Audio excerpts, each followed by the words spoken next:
nerds to solve it. Luckily, engineers at MIT developed a new atomic force microscope that's the fastest microscope of its kind in the world. It's 2,000 times faster than existing AFMs, able to take real-time scans of things on the atomic level at a rate of about 10 frames per second. It can do this because instead of just using one probe, it has multiple probes of different sizes. The bigger probes can scan larger surface areas, while the smaller ones move faster and scan very small details. Then all the probes scan at once to create a composite image from all the data. Amazing as it sounds, until now, pretty much everything we knew about what goes on when things change at the atomic level has just been theory or inference. But now, for the first time in 2015, we can watch it happen. So thank you, Limpets, thank you, deformed photons, and thank you, atomic force microscopes, for an awesome 2015. And thank you for watching SciShow, which was brought to you by our patrons on Patreon. If you want to help support this show, you can go to patreon.com/scishow, and don't forget to go to youtube.com/scishow and subscribe.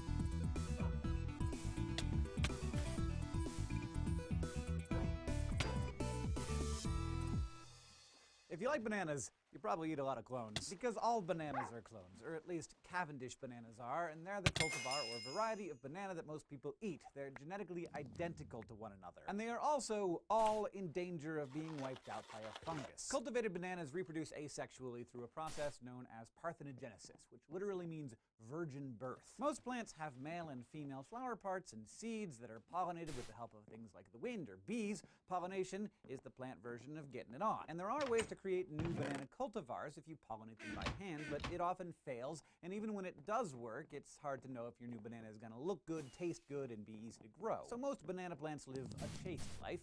If you're a banana farmer, you get more banana plants by cutting off a piece of the stem of an existing plant and then sticking it in the ground. That plant then matures, blooms with potentially more than 300 bananas, and then dies. Because they're all the same, they're super vulnerable to disease. There's no chance that one banana plant will happen to have a gene that makes it resistant. So if a parasite or fungus can kill one banana, it can potentially kill every banana of that type.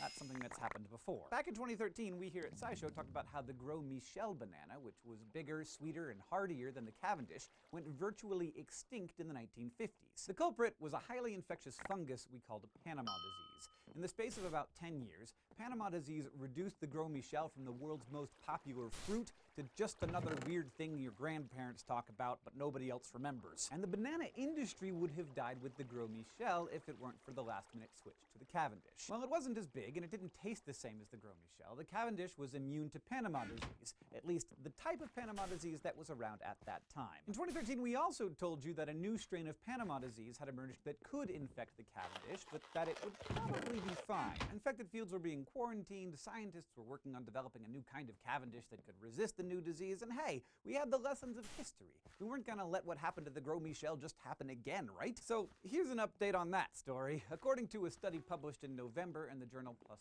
Pathogens, this new strain of Panama disease, known as Tropical Race 4, or just TR4, is spreading. It originated in northern Australia, and the last time we talked about this, it was also in Southeast Asia and southern China. Since then, the researchers note, TR4 has reached the Middle East through Jordan and Lebanon, as well as Africa through Mozambique. TR4 in Africa is especially concerning because bananas in many parts of Africa, including Mozambique, are not just a tasty treat, they're a staple crop and a major component of national food security. Even worse, it seems likely that TR4 could also infect other varieties of African banana, many of which are grown as subsistence crops by rural families. What makes TR4 so dangerous? It's caused by a fungus that spreads through soil. If you didn't think dirt could carry disease, it can, and when it does, it's bad. TR4 spreads through the dirt and infects plants via their root systems. Worse, it produces chlamydospores, or resting spores, which can lie dormant in the soil for decades, so just destroying an infected crop won't solve the problem. Once the soil has been infected, it can't be used for growing that kind of banana anymore at all,